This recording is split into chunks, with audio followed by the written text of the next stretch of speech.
வீரத்திற்கும் விவேகத்திற்கும் பெயர் பெற்ற பூமி.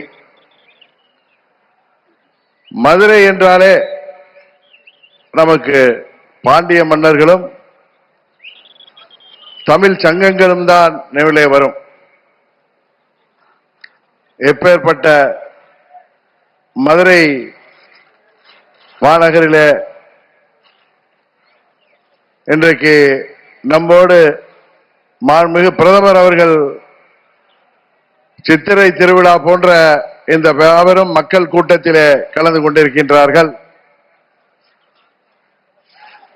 மதுரை என்றாலே புரட்சி தலைவர் எம்ஜிஆர் அவர்கள் நடித்த மதுரை மீட்ட சுந்தரபாண்டியன் ஞாபகத்திற்கு வரும். மதுரை மீட்ட சுந்தரபாண்டியன் அவர்கள் அடிமைப்பட்டு கிடந்த மதுரை பாண்டிய நாட்டை மீட்டெடுத்து கிட்டத்தட்ட 1200 ஆண்டுகளுக்கு முன்பு ஆட்சியை நிறுவினார். புரட்சி தலைவர் அவர்கள் நடித்த படம் என்பதால் அது பட்டி தொட்டி எல்லாம் மதுரை மீட்ட சுந்தரபாண்டியனை எல்லோருக்கும் தெரியும். ஆனால் அதற்கு முன்னாலே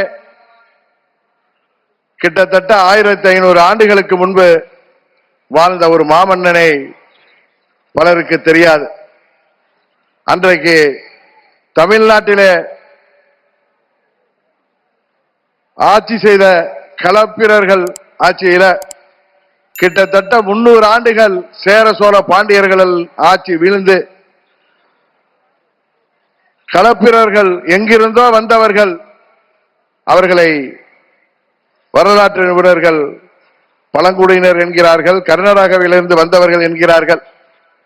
300 ஆண்டுகள் இங்கே போர் தர்மத்தை விட்டுவிட்டு அவர்கள் கொரில்லா போர் தாக்குதலிலே இங்கே உள்ள ஆட்சியாளர்களை வீழ்த்தி 300 ஆண்டுகள் தமிழ்நாட்டை அடக்கி ஆண்டார்கள். அந்த காலம் இருண்ட காலம் என்று வரலாற்றிலே சொல்லப்படுகிறது. அந்த இருண்ட காலத்தை அந்த களப்பிரர்களை முறியடித்து மதுரை தேசத்தை மீட்டெடுத்த ஒரு மாபெரும் வீரர் கடுங்கோன் பாண்டியன். அந்த கடுங்கோன் பாண்டியனாக நமது பாரத பிரதமர் அவர்கள் இங்கே நம்மோடு அமர்ந்திருக்கின்றார். அன்றைக்கு கடுங்கோன் பாண்டியன் அவர்களுக்கு பல்வேறு தளபதிகளும் போர் வீரர்களும் அவரோடு சேர்ந்து போரிட்டு மதுரை மீட்டார்கள்.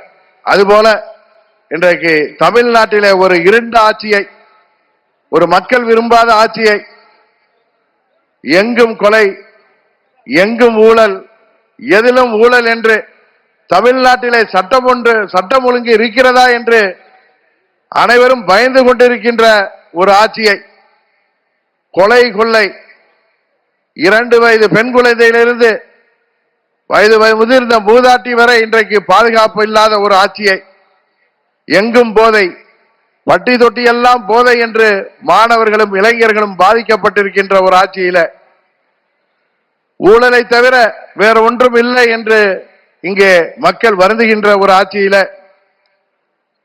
இன்னும் சொல்ல போனால் அனைத்து நிலை மனிதர்களும், அனைத்து நிலை மக்களும், விவசாயிகள் முதற்கொண்டு அனைத்து நிலை மக்களும் தெருவிற்கு வந்து போராடுகின்ற, தேர்தல் வாக்குறுதிகளை எல்லாம் நிறைவேற்றாத இந்த இருண்ட திமுக ஆட்சியை வீழ்த்துவதற்கு மாண்புமிகு பிரதமர் அவர்களுக்கு உறுதுணையாக நமது அனைத்து இந்திய அண்ணா திராவிட முன்னேற்ற கழகத்தின் பொதுச் செயலாளரும் எதிர்க்கட்சி தலைவருமாகிய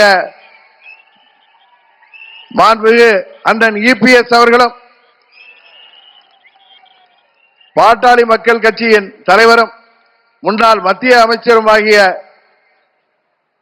திரு அன்புமணி ராமதாஸ் அவர்களும், தமிழ் மாநில காங்கிரஸ் கட்சியின் தலைவர் அன்பு சகோதரர் ஜி.கே. வாசன் போன்றவர்களும் இங்கே அவருக்கு கரம் கோர்த்து இந்த மக்கள் விரோத திமுக ஆட்சியை வீழ்த்துவதற்காக 1500 ஆண்டுகளுக்கு முன்பு மீண்டும் இங்கே சரித்திரம் திரும்பி இருக்கிறது என்பதை இந்த நேரத்திலே நிறைவு கூற கடமைப்பட்டிருக்கின்றேன். இன்னும் சொல்ல போனால் இன்றைக்கு இந்த திமுக ஆட்சியில எத்தனையோ ஊழல்கள், எத்தனையோ முறைகேடுகள் அவர்களால் மறைக்கப்பட்டாலும் அவையெல்லாம் இன்றைக்கு ஊடகங்கள் மூலம் வெளிவந்து கொண்டுதான் இருக்கின்றன என்பது எல்லோருக்கும் தெரியும். ஏழை எளிய மக்களை எப்படியாவது விலை கொடுத்து வாங்கிவிடலாம், எப்படியாவது மீண்டும் திமுக ஆட்சியை அமைத்து அந்த குடும்பத்தின் வாரிசாகிய உதயநிதி ஸ்டாலினுக்கு முடிசூட்டி விடலாம் என்று தமிழ்நாட்டு முதல்வர் அவர்கள் கங்கணம் கட்டி கொண்டிருக்கின்றார். ஆனால் இந்த களப்பிரர் ஆட்சி போன்ற தமிழகத்தின் இருண்ட ஆட்சியாக விளங்குகின்ற திமுக ஆட்சியை உறுதியாக தேசிய ஜனநாயக கூட்டணி வெற்றி பெறும், அந்த திமுக கூட்டணி ஆட்சியை முடிவுக்கு கொண்டு வருவோம் என்று சொல்லி நாம் அனைவரும் ஒற்றுமையுடன் வருகின்ற தேர்தலிலே 234 தொகுதிகளிலும் நமது கூட்டணி வேட்பாளர்கள் வெற்றி பெற உழைத்திட வேண்டுமாய் பணிவன்போடு கேட்டு விடைபெறுகிறேன். நன்றி, வணக்கம்.